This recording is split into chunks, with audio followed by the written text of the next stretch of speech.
Alors, bonjour les amis, bonjour le monde entier.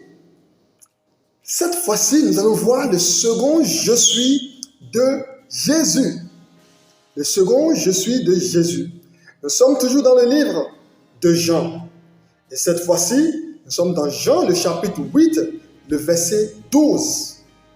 Là où Jésus nous dit, « Je suis la lumière du monde. Je suis la lumière du monde. » Si je te pose la question de savoir quel est le rôle de la lumière, certainement tu me répondras, la lumière sert à éclairer. La lumière sert à débarrasser l'obscurité ou les ténèbres. Oui, je suis entièrement d'accord avec toi.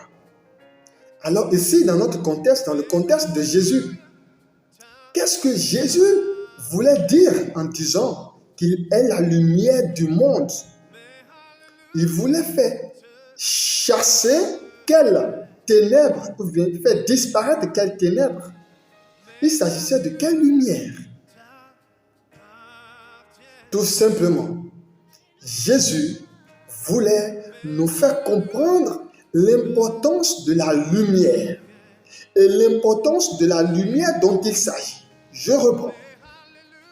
Jésus, dans ce contexte, voulait nous faire comprendre l'importance de la lumière et l'importance de la lumière dont il est lui-même. Alors Jésus est quel genre de lumière? Laisse-moi te répondre. Jésus, c'est la lumière divine.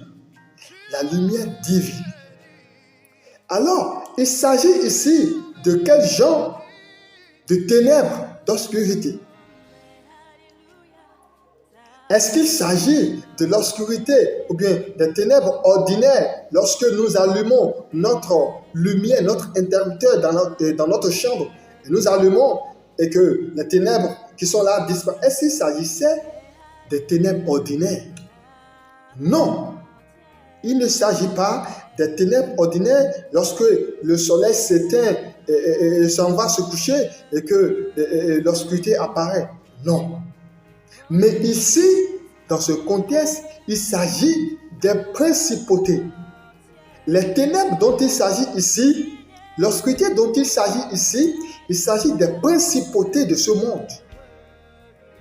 De l'ensemble de tout ce qui provient de la méchanceté humaine.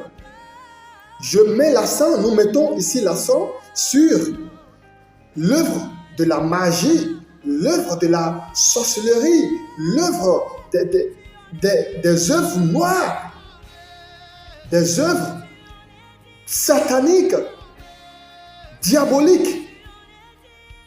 Alors, laisse-moi te rappeler quelque chose dans le livre des Psaumes, le chapitre 23, le verset 4, là où le roi David disait: lorsque je marche dans la vallée de l'homme de la mort, je ne crains aucun mal, car ta houlette et ton bâton me rassurent. La houlette et le bâton dont il s'agit ici symbolisent quoi? Symbolise ici la lumière Jésus-Christ. Symbolise ici la lumière. La houlette et le bâton symbolisent ici la lumière. C'était la lumière du Christ qui dirigeait les pas de David. La lumière, la parole de Dieu. La parole de Dieu, la lumière, Jésus. Et plus loin, le roi David dira dans Psaume 119, le verset 105, là où il dit: ta parole est une lampe à mes pieds et une lumière sur mon sentier. Le roi David dit, dans le livre des Psaumes 119, le verset 105, ta parole est une lampe à mes pieds et une lumière sur mon sentier. Il s'agit de quelle lumière? Toujours de Jésus-Christ, de la lumière divine. Il ne s'agit pas ici de la lumière ordinaire que l'on vend au marché. Non, cette lumière dont Jésus-Christ est on ne la vend pas au marché, mon frère, ma soeur. La lumière dont est Jésus-Christ, on ne la vend pas au marché. On la reçoit dans sa vie. Si tu reçois Jésus-Christ dans ta vie, cette lumière dont Jésus-Christ est va éclairer ta vie. Et va éclairer comment ta vie va faire débarrasser l'ancien homme de toi. Quand je dis l'ancien homme de toi, il s'agit de ta vie passée, de la vie du ghetto, de la vie de la prostitution, de la vie mondaine, de la vie du fumeur, de la mauvaise vie que tu menais. Jésus-Christ va éclairer ta vie. Jésus-Christ va éclairer ta vie.